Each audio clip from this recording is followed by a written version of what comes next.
जय जगन्नाथ। मैं शिवानी चक्रवर्ती, मैं हरशंकर चक्रवर्ती अपने channel from Kalinga food tales में आप सबका स्वागत करते हैं। स्नान पूर्णिमा के इस पावन अवसर पर आप सभी को अनेक अनेक अभिनंदन। और आज के इस पावन अवसर पर हम आपके लिए एक भोग की रेसिपी लेकर आए हैं, महाप्रसाद भोग की रेसिपी। वो है मिष्टान।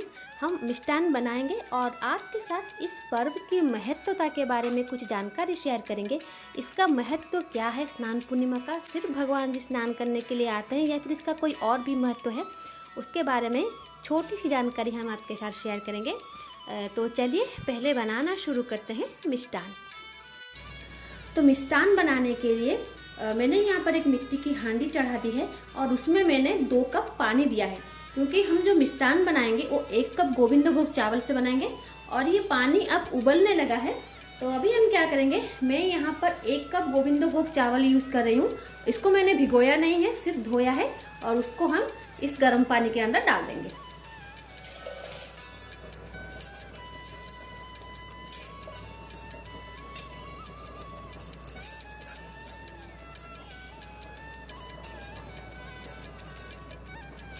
तो अभी हमने डाल दिया है चावल।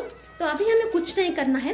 ये जब एक उबाल इसमें आ जाएगा तब तक हमें इसको हाई फ्लेम में पकाना है। जब एक उबाल आ जाए उसके बाद हमें इसको धीमा कर लेना है। और जब तक 80% पानी ऑब्जर्व हो जाएगा और 20% इसमें रह जाएगा तभी हमें गैस को ऑफ कर लेना है, क्योंकि मिट्टी का पॉट है, पानी सोख करेगा बाद में ये। तो उसके बाद हमारा जो चावल है बन के तैयार हो जाएगा, अन्न जो हमारा है वो बन के तैयार हो जाएगा। और आगे का प्रोसेस जो है उसके बाद हम करेंगे। सबसे पहले हम अन्न बना लेते हैं। अभी देखिए इसमें एक उबाल आ गया है। तो अभी हम क्या करेंगे, अपने गैस के फ्लेम को थोड़ा धीमा कर लेंगे और इसको ढक देंगे। ढकने के बाद हमें 5 से 7 मिनट लगेंगे, क्योंकि मिट्टी के पॉट में चावल थोड़ा ज़्यादा जल्दी पकता है, तो ज़्यादा टाइम हमें नहीं लगेगा। तो अभी मैं इसको ढक देती हूँ। ढकने के बाद जैसा मैंने कहा 20% इसमें पानी होगा, हमें गैस को ऑफ कर लेना है। उसके बाद जिस तरीके का चावल बनेगा, जिस तरीके का अन्न बनेगा वही हमें चाहिए होगा। तो अभी मैं इसे ढक देती हूँ। तो अभी मैं आपको 10 मिनट के बाद दिखा रही हूँ। ये देखिए कितनी अच्छी तरीके से हमारा जो अन्न है वो पक चुका है और थोड़ा इसमें पानी है। तो अभी मैं क्या करती हूँ, गैस को ऑफ कर लेती हूँ। ये पानी जो है मिट्टी का पॉट ऑब्जर्व कर लेगा और उसके बाद हमारा जो अन्न है अच्छी तरीके से बन के तैयार हो जाएगा। तो अभी चलिए इसका मसाला हम प्रिपेयर करते हैं। तो अन्न हमारा बन चुका है और अभी हमें बनाना है मिष्टान। तो मिष्टान बनाने के लिए हमें क्या क्या सामान चाहिए वो तो मैंने यहाँ पर रखा है, वो मैं आपको बताऊँगी। लेकिन मिष्टान जो जगन्नाथ मंदिर में मिलता है, कानिका और मिष्टान दोनों में क्या फ़र्क है। जो प्रॉपर मिष्टान होता है मैं उसकी बात करूं, लेकिन मंदिर में तो बहुत सारी चीज़ों को मिष्टान बोला जाता है। जैसे अन्न रसावली हो गया वो एक मिष्टान है, कानिका हो गया वो एक मिष्टान है, मीठा पोखड़ है वो एक मिष्टान है, और ये जो है इसका नाम ही मिष्टान है। तो मिष्टान बनाने के लिए हमने अन्न बना लिया है। सामान इसमें मैंने रखा है, ये किशमिश, ये शक्कर, इसका हमें पाउडर बनाना है, घी, और उसको सेट करने के लिए मैंने यहाँ पर एक मिट्टी का पॉट लिया हुआ है, और ये मसाले। कानिका और मिष्टान दोनों में फ़र्क होता है। अगर आप कभी मंदिर जाएंगे उसको टेस्ट करेंगे एक साथ तो उसमें फ़र्क आएगा। क्यों? क्योंकि यहाँ पर जो मसाले हैं, मैंने इसमें मसाले में लिया है एक बड़ी इलायची, जायफल लिया है और लौंग लिया है। ये तीनों मसाले जाते हैं जो मिष्टान में जाते हैं। और जो कानिका में जो मसाले जाते हैं उसमें ये बड़ी इलायची जाता है, ये जायफल जाता है, लौंग जाता है और उसके साथ दालचीनी जाती है। दालचीनी जाती है। और कानिका बनाने का प्रोसेस अलग है, मिष्टान बनाने का प्रोसेस है। कानिका जब बनता है उसके बनने के प्रोसेस में ही उसमें मीठा और मसाले डाले जाते हैं। लेकिन जो मिष्टान होता है उसमें क्या होता है, अन्न पहले बना दिया जाता है और उसको मीठा करने का जो प्रोसेस है वो अन्न बनने के बाद होता है, और इसमें दालचीनी का इस्तेमाल नहीं होता। आप अगर कानिका खाएंगे तो उसमें सबसे ज़्यादा जो फ्लेवर किसी का आएगा वो आपका दालचीनी का होगा, और मिष्टान में जो आपको फ्लेवर आएगा वो आएगा आपका ये नटमेग जो है उसका आएगा, क्योंकि इसमें हम थोड़ा ज़्यादा नटमेग डालेंगे, जो जायफल है उसका आएगा। तो ये होता है फ़र्क, सिर्फ मसाले बनाने का फ़र्क नहीं होता, अब कुकिंग प्रोसेस भी थोड़ा डिफरेंट होता है। जैसा मैंने कहा, इसमें दालचीनी का फ्लेवर बिल्कुल नहीं आएगा। आप मंदिर में कानिका खाएंगे और मिष्टान खाएंगे, दोनों का फ्लेवर आपको पता चल जाएगा। और इसमें नमक नहीं जाता, कानिका में नमक जाता है और इसमें नमक नहीं जाता। तो अभी आपने जान लिया कि क्या करना है हमें, मतलब कौन सी चीज़ें हमें इसमें डालनी है। तो सबसे पहले अभी हमें क्या करना है, ये शक्कर और ये जो मसाले हैं उसका हमें पाउडर बनाना है। दोनों को एक साथ पाउडर बनाना है। बहुत कम मसाले में है, अच्छी तरीके से नहीं पिसेगा, तो हमें शक्कर डाल के उसको मीठा बनाना है। पहले होता था गुड़ का पाउडर दिया जाता था या फिर गुड़ का सिरप दिया जाता था। जो सबसे पहले में मंदिर में बनता था मिष्टान, मतलब जब 300-400 साल पहले, तो लिक्विड गुड़ दिया जाता था। लेकिन अभी वो नहीं दिया जाता, अभी छाछी दिया जाता है। वो तो मेरे पास नहीं है, तो इसके बदले मैंने शक्कर का इस्तेमाल कर रही हूँ। तो शक्कर और इन मसालों को हम इस पाउडर बनाएंगे। तो ये देखिए, हमने पाउडर बना लिया है। शक्कर और जो सारे मसाले थे उसका हमने पाउडर बना लिया है। और यहाँ पे हमने लिया है किशमिश। और हमारा जो अर्न है ये बनके तैयार है। ये देखिए, इसको भी मैंने रखा है। इसी तरीके का एक मिट्टी का हमें पॉट चाहिए होगा। और उसको हम क्या करेंगे, इस मिट्टी के पॉट को अच्छी तरीके से घी से अच्छी तरीके से कोट कर लेंगे। मतलब उसको जैसा ग्रीस करते हैं ना, हम उसी तरीके से कर लेंगे। ये देखिए, ये हमारा जगन्नाथ मंदिर में जितने सारा अन्न बनता है उसमें घी का इस्तेमाल बहुत ज़्यादा होता है। और ये जो घी इस्तेमाल अन्न में होता है वो मध्याह्न धूप तक ही होता है, क्योंकि मध्याह्न धूप के बाद जो भी भोग लगते हैं जगन्नाथ जी को उसमें घी की मात्रा बहुत कम होती है, मतलब इतना घी का इस्तेमाल नहीं होता। तो ये हमने घी डाल दिया है नीचे। तो अभी हमें क्या करना है, ये जो किशमिश हमने रखा है और ये जो पाउडर हमने रखा है शुगर और मसाले का, इसको इसमें हम मिला देंगे। देखिए, ये चीज़ करने के लिए 3 लोग होते हैं। एक अन्न को लगाता है पॉट में, एक मीठा डालता है और दूसरा किशमिश डालता है। लेकिन मैं थोड़ा यहाँ पर अपने सहूलियत के हिसाब से कर रही हूँ। मुझे ही अन्न डालना है और शक्कर और किशमिश दोनों को अलग डालने के बजाय मैं दोनों को एक साथ मिला रही हूँ। जिस तरीके से हमने अन्न रसावली बनाया था उसका जो प्रोसेस होता है, मिष्टान का भी प्रोसेस ऑलमोस्ट सेम ही होता है। लेकिन मिष्टान जो है इसमें इतना सारा सामग्री नहीं डलती जितना कि अन्न रसावली में डलता है।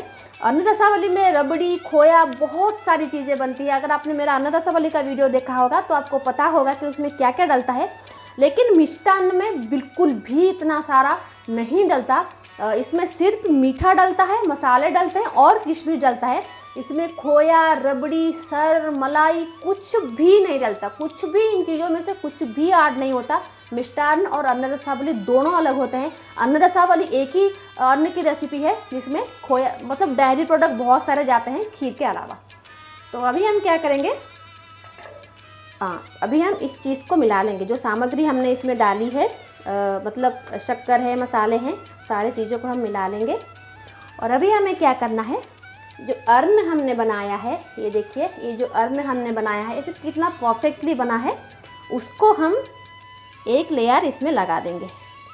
प्रोसेस इसका अन्न रसावली की तरह ही है, मतलब लेयर करके हमको लगाना है।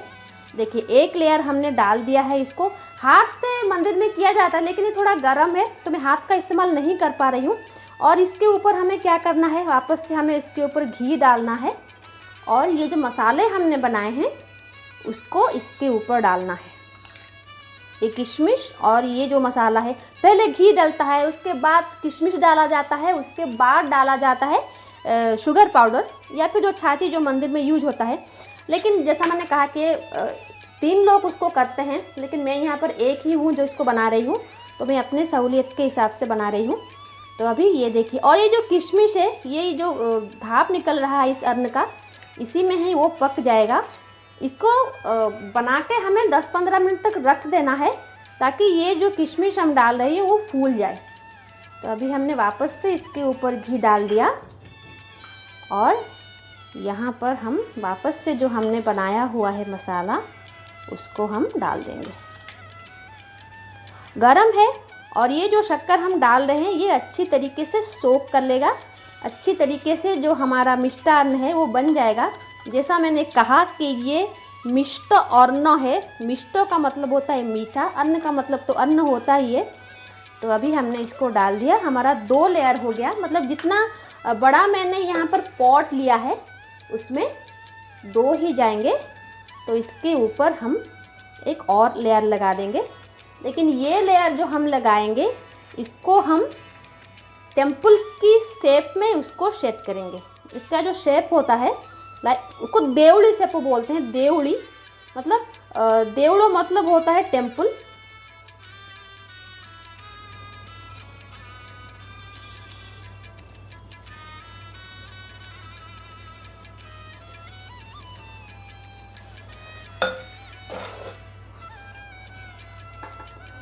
ये देखिए ये हो गया है।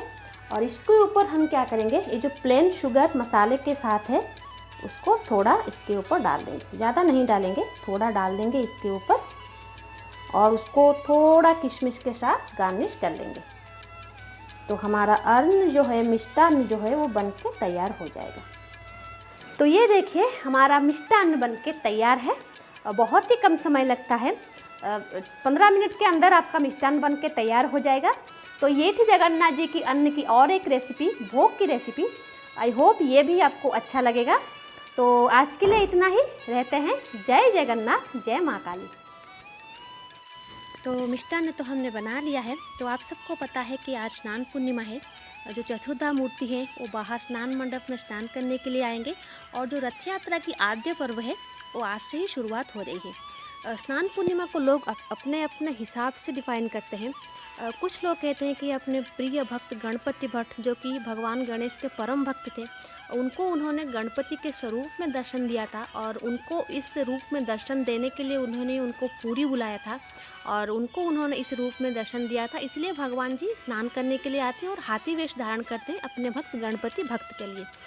लेकिन दूसरे लोगों का जो मानना है कि अगर स्नान पूर्णिमा के दिन जगन्नाथ जी और जो चतुर्धा मूर्ति हैं, जगन्नाथ जी, बलभद्र जी, सुभद्रा देवी माँ और प्रभु सुदर्शन जी, उनको अगर स्नान मंडप में इस रूप में आप देखेंगे तो आपको इस मनुष्य योनि से मुक्ति मिल जाती है और उन्हें मोक्ष की प्राप्ति होती है। इसलिए स्नान पूर्णिमा के दिन भी बहुत सारे लोगों का आगमन होता है पुरी में। जो रथ यात्रा के जितना होता है तकरीबन उसका आधा लोग आते हैं स्नान पूर्णिमा में भगवान जी को इस रूप में देखने के लिए स्नान वेदी में। और एक तीसरा चीज़ है, जो भगवान जी की जो स्वयंभू प्रतिमा है, जगन्नाथ जी, बलभद्र जी, सुभद्रा जी, हर वक्त तो वो मंदिर के बाहर नहीं आ सकते। चढ़ंती प्रतिमा उनके मंदिर के बाहर आते हैं। तो यही एक वक्त होता है जो स्वयंभू प्रतिमा बाहर आते हैं रथ यात्रा के वक्त। तो ये जो पहला दिन है स्वयंभू प्रतिमा के बाहर आने का, क्योंकि इसके बाद भी वो 15 दिन तक अनवरसर में चले जाएंगे, वहाँ पर भक्त उन्हें दर्शन नहीं कर सकते 15 दिन तक। तो इसीलिए भगवान के इस रूप के दर्शन करने के लिए पुरी में भारी मात्रा में भक्तों की भीड़ उमड़ती है। और भगवान का ये रूप भी बहुत ही मनमोहक होता है।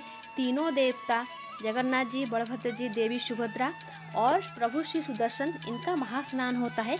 और भगवान जी की जो चढ़ंती प्रतिमा है वो भी इस स्नान मंडप में आते हैं। स्वयंभू प्रतिमा के साथ चढ़ंती प्रतिमा भी आते हैं और उनका भी महास्नान होता है। और इसी के साथ रथ यात्रा की भी शुरुआत हो जाती है। और तो इस यात्रा की 2 विशेष महत्व हैं। एक तो गणपति भट्ट की मनोवांछा पूर्ण करने के लिए भगवान जी ने उनको हाथी वेश में दर्शन दिया था, और दूसरी लोगों की जो आस्था है हाथी वेश या फिर स्नान मंडप में भगवान जी के दर्शन करने से उनको इस जन्म से, इस मनुष्य योनि से मुक्ति मिल जाएगी। तो ये थी आज की छोटी सी वीडियो रथ यात्रा के शुरुआती पर, श्री स्नान यात्रा पर। तो आज के लिए इतना ही, रहते हैं। कल हम अणवसर के ऊपर एक वीडियो लेकर आएंगे और अणवसर का भोग भी लेकर आएंगे। तो आज के लिए इतना ही, रहते हैं। जय जगन्नाथ, जय माँ काली।